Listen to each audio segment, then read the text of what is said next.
Olá, turma! Sejam todos bem-vindos a mais uma aula de quê? De criação e comunicação publicitária. Eu sou o professor Giocélio e este é o meu sinal. E estou aqui acompanhado da galera de Libras que vai fazer aí a tradução para toda a comunidade surda. E começando com a música, com os elementos sonoros, porque eu não estou sozinho. Eu estou com ela, a nossa diva, Pro Fernanda! Olá, turma!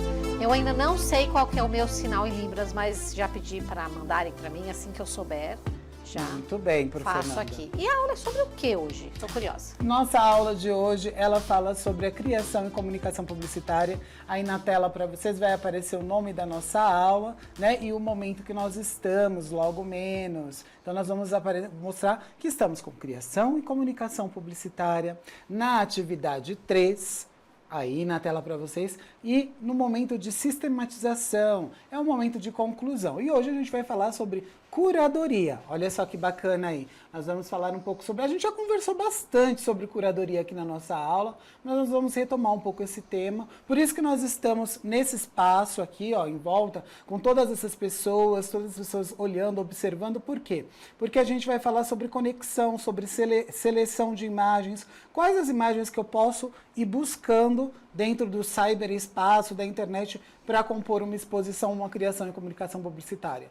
Pensando nisso, nós temos agora uma frase de seja bem-vindo para vocês. Olha só, podemos tentar evitar de fazer escolhas através de não fazermos nada, mas mesmo isso é uma decisão. E aí? Difícil não fazer nada. Eu acho muito, porque você tem que escolher a sua roupa, você tem que escolher o caminho que você vai fazer. É mais difícil escolher não fazer nada, viu? Eu prefiro realmente não fazer nada para que a gente consiga desenvolver aí nossas atividades. E falando em atividades, nós temos na tela as competências e habilidades para vocês e também temos onde estamos dentro do nosso aprofundamento.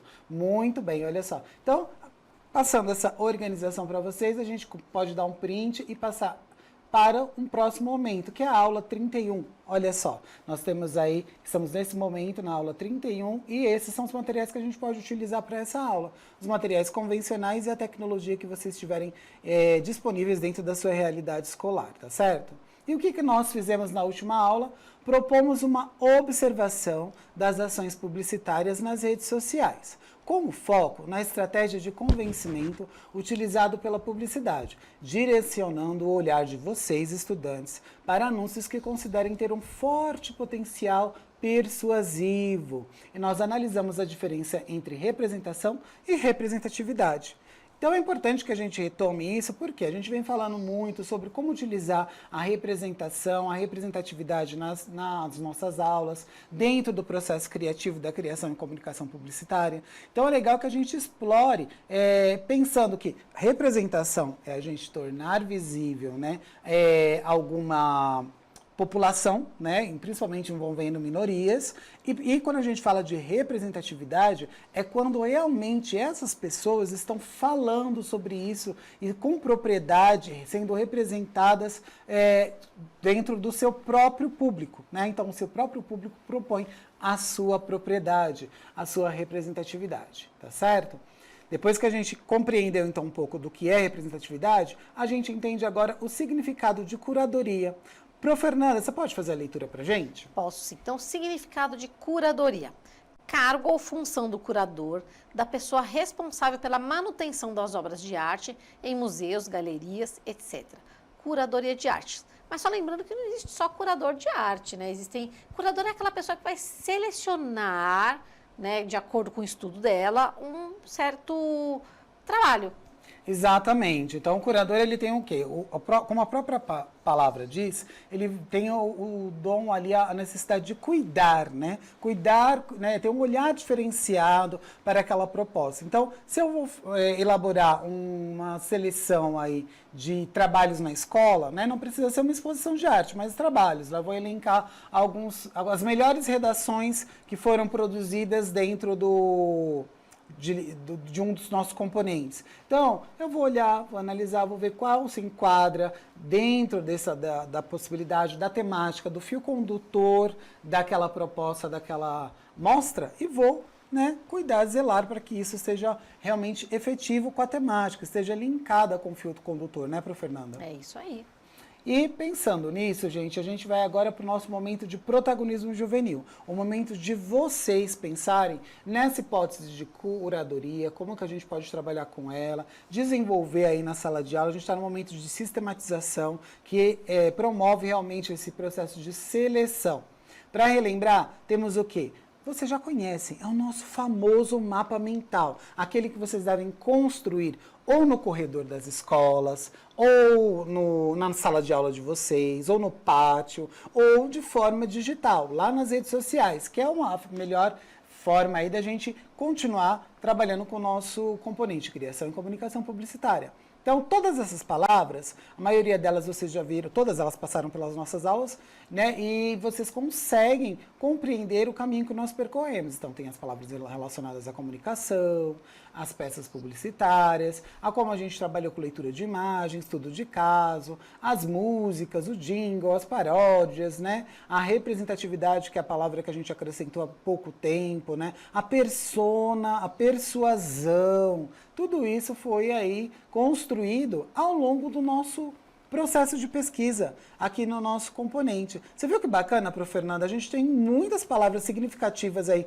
com os nossos estudos. Agora, o que eu acho legal é que começou com palavra nenhuma, aí foi aumentando, 2, 3, agora está lotado.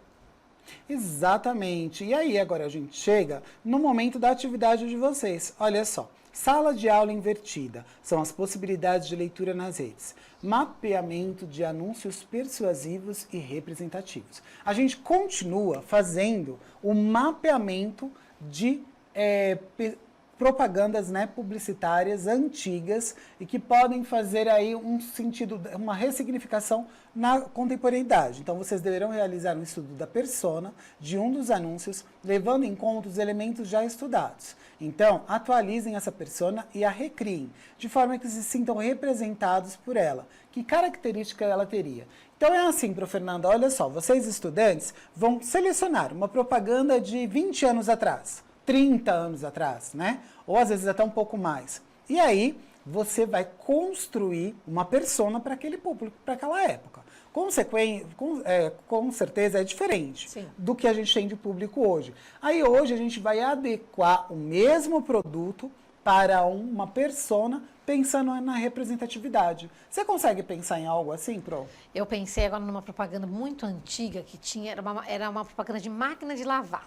Certo. Então parecia aquela dona de casa que não trabalhava e cuidava dos filhos. Então era o perfil. Agora, se fosse para trazer essa mesma máquina de lavar, que é uma coisa que eu uso, eu trabalho fora, eu não tenho filhos, como que ia ficar essa propaganda? Ou até colocar um homem, né? Um homem limpando, Que mora sozinho, que é está ali verdade, trocado. lavando a sua roupa, passando sua roupa ali, que é o que a gente Eu tem acho que era impensável em 40, na década de 40, 50. 40, 50, até os anos Uma 70 propaganda ainda de era um muito homem, forte. só um homem para a máquina de lavar, que era uma função feminina. Exato, né? As mulheres tinham dificuldade para encontrar o seu caminho dentro da sua carreira profissional, né? O mercado de trabalho não valorizava e ainda não valoriza, né? Como deveria ainda as nossas mulheres aí dentro dos seus postos como protagonistas. Então, é realmente uma mudança, A né? mídia seguia Por o que a outro sociedade ditava, né? Exatamente, a mídia seguia o que a sociedade ditava e ainda, né? Por isso que a gente fala tanto dessa questão da representatividade. Dando continuidade às nossas perguntas norteadoras, olha só. Os momentos seguintes serão dedicados à produção de vocês. Com base no que já aprenderam neste componente e considerando o avanço social e tecnológico, exatamente o que a gente falou agora, né, Prof. Fernanda? Recriem os anúncios escolhidos, né? Para esse momento, vocês poderão utilizar os recursos disponíveis, como computadores, seus smartphones, recursos e materiais gráficos, entre outros, selecionados pelo grupo. Os estudantes podem utilizar materiais gráficos como papéis diversos, lápis de cor, caneta, fotográfica, giz de cera, tinta, retalho, tecido, enfim, recortes. Utilizem um espaço também diferenciados da escola, como biblioteca, pátio, quadra, teatro, enfim, todos eles. Então é aquele momento, gente, que se você tem um computador, um laboratório de informática, você pode utilizar aí na sua unidade escolar. Se você não tem o seu smartphone, utilize alguns aplicativos como o Canva, que vai te ajudar a criar, né, realmente uma propaganda, recriar essa propaganda lá dos anos 50, 40, enfim, quando você selecionar. Não precisa nem ir tão longe para modificar bastante, né? A gente pode pegar até de 2000 aí, que já mudou bastante. E depois explorar isso dentro dos espaços da escola. Tipo, colocar um pôster, um banner, um cartaz, ou criar realmente um perfil com o auxílio dos professores, sempre com o auxílio e orientação dos educadores, para que vocês possam criar de uma forma mais segura, ética, crítica e levando as ideias de vocês, tá certo? E pensando agora no momento da exposição, mais uma dica que o nosso material envia para vocês. Vocês irão compartilhar suas produções. O compartilhamento pode ser por meio de redes sociais, que é isso que a gente estava falando agora. Facebook, WhatsApp, Instagram, YouTube, entre outras. Pense nas legendas, textos que acompanharão as produções. Para o caso de produções não digitais, os estudantes podem realizar uma exposição, que é aqueles outros materiais, gente, que a gente propôs agora há pouco no slide anterior, que é o giz de cera, lápis de cor, folha, o que você tiver na unidade escolar. Não tem equipamento eletrônico? Vão para o mão na massa, cultura maker, né? E desenhar, colar, fazer o que é possível com relação à sua realidade escolar, tá certo? E aí que cada estudante vai entrar como curador de qual obra que a gente vai ou colocar nas redes sociais ou colocar como exposição lá na escola. Muito bem. E aí a gente chega no nosso quadro. Olha o quadro aí, gente. Como e por que, na sua opinião, esses elementos te convencem, né? Olha só, lembra que a gente tem alguns fatores importantes? Então, quais eram as tradições e os valores da época de 40, 50, 60, 70, 80, 90, não sei que década que você escolheu. Como que era o consenso? O consenso, ele era, todo mundo pensava nesse produto, hoje ele nem existe mais, porque tem isso, né, Prof. Fernanda? Máquina fotográfica de papel, não tem mais. E tinham várias marcas, né, muito famosas, eu lembrei agora de propagandas de filme fotográfico, né, que eram famosos na época que eu não sei se existe, né, tô falando aqui porque eu lembrei rapidamente, mas que eram bem intensas, hoje são as propagandas de celular, né? Ou, assim, máquinas digitais, ou super máquinas profissionais, pelo que foram substituídos e para qual público agora? Exatamente. Pensando nisso, nós temos agora, gente, um vídeo ilustrativo que vai falar um pouquinho vamos falar sobre o gênero, a raça, sobre a representatividade dentro das redes sociais. Vamos lá? Então nós temos um vídeo para apreciação de vocês. Você sabia que combater pobreza e desigualdades tem tudo a ver com compreender o que é gênero, raça e etnia? Mulheres, negros e indígenas ganham menos, têm menor escolaridade, não conseguem representatividade política e sofrem violências constantes. Por falta de oportunidades, as mulheres ocupam espaços de menor prestígio social e raramente estão em posição de chefia. Menos de 9% do parlamento brasileiro é feminino. As mulheres sequer têm liberdade sobre seu corpo e direitos reprodutivos, pois a lei não garante isso. O machismo se expressa ainda por meio das violências sexual, física e verbal. A comunidade LGBT também sofre com a violência de gênero. No Brasil, a cada 27 horas, um assassinato é motivado pela homofobia e pela transfobia. A lesbofobia também é crítica. E com frequência as lésbicas são vítimas com um estupro corretivo. Além de combater isso, o Estado tem o dever de garantir que casais LGBT tenham os mesmos direitos dos heterossexuais. Assim como a violência de gênero, o racismo foi naturalizado. A discriminação de negros no mercado de trabalho e na política é evidente.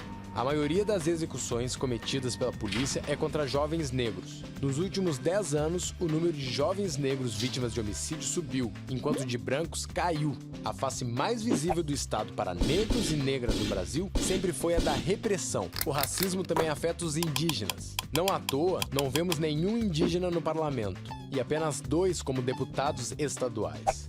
O Brasil conta com 305 etnias, falantes de 274 línguas diferentes. Os povos indígenas são vítimas de conflitos em torno de suas terras e recursos naturais, impedindo a reprodução social de suas culturas.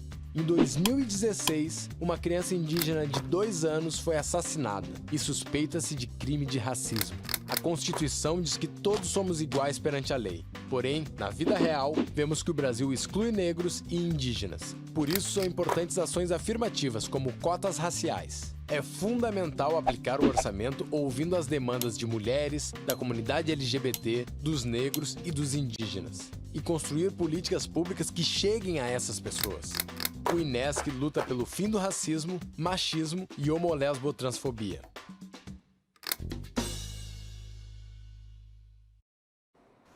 Muito bem, turma. Esse vídeo, então, vai falar um pouquinho de algumas dessas populações que realmente estão em foco para que a gente mostre, né, e possibilite a representatividade dentro das redes sociais. Não é verdade, Prof. Fernanda? Nossa, muito bacana esse vídeo, essencial. Todas as escolas deveriam ver. E quando a gente for pensar na curadoria dos nossos trabalhos, pensar nessa representatividade, com certeza.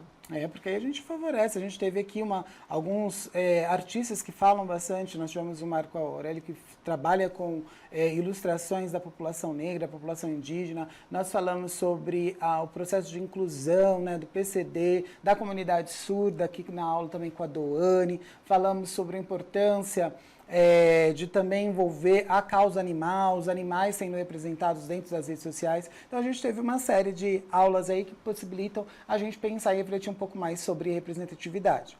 E o trabalho de vocês, estudantes, é fazer uma curadoria, escolher quais serão os anúncios representados, pensando na representatividade, sempre com a orientação do seu professor, tá certo? E olha só, temos perguntas norteadoras. Há limites para a publicidade nas redes sociais? E aí? O que vocês acham? Tem um limite ou não? A gente pode falar o que quiser, a gente pode pensar de tudo é válido quando eu quero vender, existe ética, não existe. A gente conversou bastante sobre esse assunto aqui no nosso aprofundamento. Não é, Prof. Fernanda? É verdade. E tem bastante coisa assim fora dos limites que é legal a gente buscar na internet. O que passou dos limites, que foi parar na justiça. É interessante saber essas histórias, né? Que norteou também um pouco a questão ética da propaganda, pelo menos brasileira. Muito bem. E aí é uma das perguntas que ficam para vocês responderem com calma, né? E nós temos a segunda pergunta norteadora, que é: que compromissos éticos o produtor de conteúdo e do conteúdo publicitário assume ao compartilhar essas informações? Então a gente tem uma proposta pedagógica, ou uma proposta publicitária, né? Aqui é pedagógica, porque a gente está dando aula, né? Trabalhando com vocês. Mas pensando da publicidade, qual é a proposta, né? O que ele quer passar quando ele cria essa ação? Quando eu escolho essas imagens que estão aqui em volta, né, no nosso espaço aqui todo, demonstrar aqui, ó, eu estou trazendo representatividade, porque eu tenho várias pessoas de várias etnias, de vários lugares do mundo, então eu começo a propor que as pessoas que olhem se enxerguem, se percebam dentro da nossa aula, né? E aí é uma das ações que eu tive, ela é simples, rápida, né? Mas e vocês, estudantes? Será que não tem, se eu colocasse só imagens de um público só aqui atrás, será que as pessoas se sentiriam representadas, né, Prof. Fernanda? Então é pensar, é a tal da curadoria, novamente. Curadoria, escolha, né? Então a gente causa aí uma provocação, ou seja, um conforto dentro da publicidade, das pessoas que estão representadas nessas fotos, né? Nessas imagens, tá certo? Muito bacana, obrigada à produção aí que colocou a imagem bem grande para vocês verem, né? Muito legal. Gente, e com isso a gente vai agora para mais um vídeo ilustrativo, né? Falando um pouquinho sobre representatividade nas redes, mais um público sendo contemplado aí, tá certo? Então, mais um vídeo ilustrativo para vocês.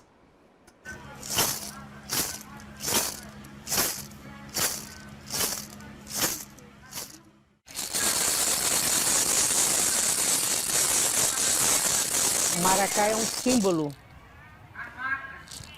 Observe que nem todo maracá, ou todos os maracários, ou todos os maracá, ao bater, ele tem vários sons. Ele não tem um som igual, porque esse eco que ele dá é para essa conexão dessa grande espiritualidade que nós buscamos através das nossas ancestralidades. E é o maracá que soa quando nós estamos buscando essa conexão da espiritualidade, do toque, do maracá, que nos traz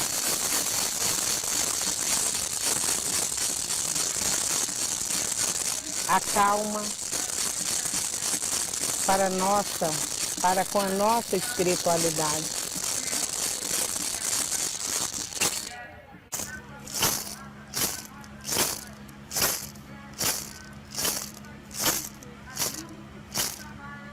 O pororo, macuio, maide, tauaru, tauaru.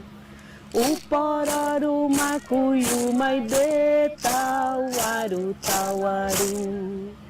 O pororo, macuio, maide, tauaru, tauaru.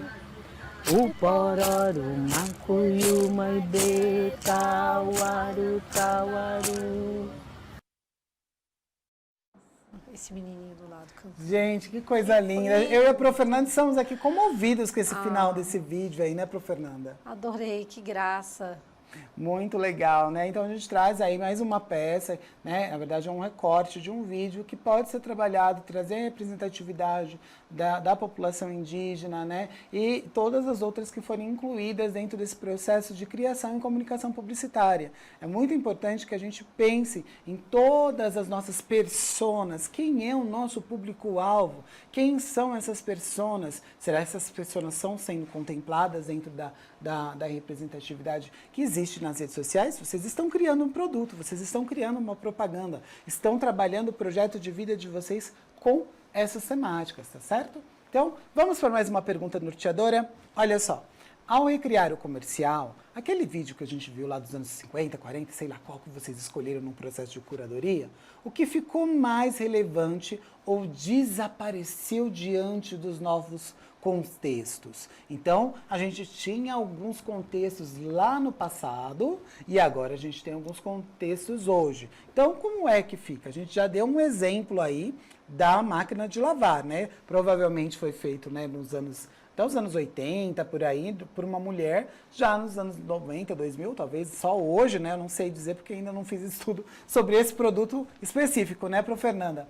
Mas talvez seria um homem ou seria um adolescente, porque vocês talvez lavem roupa na casa de vocês, não sei. De repente você coloca lá, hoje ou não, que minha mãe, o que minha mãe coloca, eu mesmo vou lá, lavo minhas roupinhas e tal, já é uma possibilidade, não é? Então, já são momentos que a gente avaliar quais são as personas, como o contexto da sociedade ele está se modificando, né? São algumas perguntas norteadoras para vocês. A próxima pergunta norteadora é essa: de que maneira os valores, a mensagem, a estética do produto ou meio de comunicação foram ressignificados nessa recriação? Então eu pergunto para vocês, será que todo mundo hoje só assiste TV? Será que a gente ainda só escuta, né, as rádios? Será que a gente só consegue saber das informações através de um pôster, de um banner ou de um cartaz, né, de um outdoor? Então, a gente tem agora as redes sociais. As redes sociais, elas estão latentes, gritantes aí com o vídeo. Tem a questão do vídeo performance, a foto performance, né, Pro Fernanda? É verdade. A pessoa, por exemplo, que fosse vender alguma coisa por TV para mim, ia me perder. Eu vendi minha televisão, não tenho mais televisão em casa. Olha só. E era uma coisa que antigamente todo mundo queria ter. Lembrando daquele quadro lá, Integradora, era um consenso. Todo mundo tinha que ter o seu aparelho de TV. Mesmo que fosse preto e branco, ainda todo mundo teria, né, que se incluir dentro, senão você não faria parte de um certo público, de um certo alvo, né? Hoje, as pessoas às vezes, eu tenho TV, tem ainda algumas TVs por ter um valor muito alto, que traz esse sentimento de escassez, de autoridade, de poder, se eu tenho uma TV de não sei quantas polegadas que faz isso, aquilo, né? Então, ainda estão dentro dos poderes persuasivos, mas para a Pro Fernanda, a persona dela, não seria o público-alvo, né, Pro Fernanda? Eu nem TV tenho, mais nenhuma TV. Como que vai me conquistar agora? E se a gente analisar, a Pro Fernanda tem um contexto, né, como uma professora, e a idade de quem talvez só ficaria ali sentado assistindo TV. E olha, só que não, a professora Fernanda anda mais, viaja mais que o professor Jocélio aqui, viu? Muito. Como faz propaganda para quem não tem TV? Tem que pensar. Rede social, social advertising. Eles já descobriram, tá vendo? Pergunta maravilhosa aí. Gente, então agora nós temos mais uma peça publicitária que vai mostrar para vocês como a gente pode trabalhar a representatividade nas redes sociais.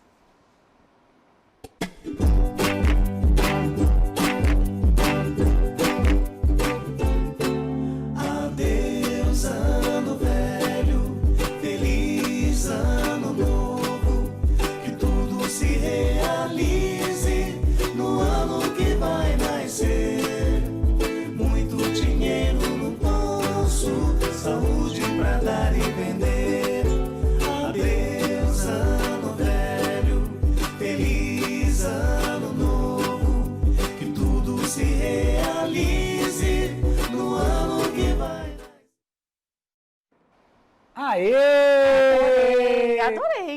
vídeo lindo aí, né? Mesmo que a gente não esteja no final do ano, mas já nos comove aqui, né? Já traz um momento de pertencimento que a gente quer entrar dentro dessa vibe feliz aí desse vídeo gostoso, trazendo a comunicação e a representatividade da nossa comunidade surda, não é verdade? Então a gente deu alguns exemplos hoje, gente, de como vocês podem explorar, mapear, né? Então a gente começar a perceber como era a propaganda de um determinado público ou produto em algumas décadas passadas e como é hoje, para que a gente compreenda o mercado. No box Saiba Mais, olha só, você tem aí uma leitura de persona e público-alvo e entenda as principais diferenças entre elas. A gente discutiu um pouquinho aqui, mas vocês podem pesquisar um pouco mais sobre, na verdade. E também temos o de olho na integração. Pensando lá nos outros componentes, você pode pensar como a representatividade, ela participou, ela esteve presente nesses outros espaços e como a gente pode utilizá-la, né, esse link com os outros componentes na nossa aula, tá certo? Gente, estamos quase chegando ao final da nossa aula, né? Então, o que a gente viu hoje? Pesquisamos e refletimos sobre o uso da persuasão em ações publicitárias. Diferença entre representação e representatividade. E o que vem por aí? Mais uma conversa, uma reflexão sobre representatividade para a gente concluir essa etapa da nossa atividade, tá certo? Prof. Fernanda, muito obrigado pela sua participação. Eu que adoro. E representatividade e curadoria hoje. É isso que a gente aprendeu. Representatividade e curadoria. Você, estudante que está sozinho, é a sua vez. Ó, chegou o momento agora para vocês, que é só você responder todas as nossas perguntas que foram feitas aqui ao longo da nossa aula, do nosso repertório, que são as perguntas norteadoras e também apreciar os vídeos que nós indicamos, né? Tem sempre essa música para marcar esse momento, que é para você lembrar que tem atividade para ser feita. Marca o professor aí nas redes sociais para a gente conversar e ver as atividades de vocês, tá certo? Muito obrigado pela participação de vocês. Prof. Fernanda, obrigado mais uma vez. Obrigada. E até a próxima. Não se esqueçam de avaliar a nossa aula para a gente sempre construir aí uma aula mais interessante, mais interativa para vocês. Um super abraço e até a próxima. Tchau, tchau. Tchau.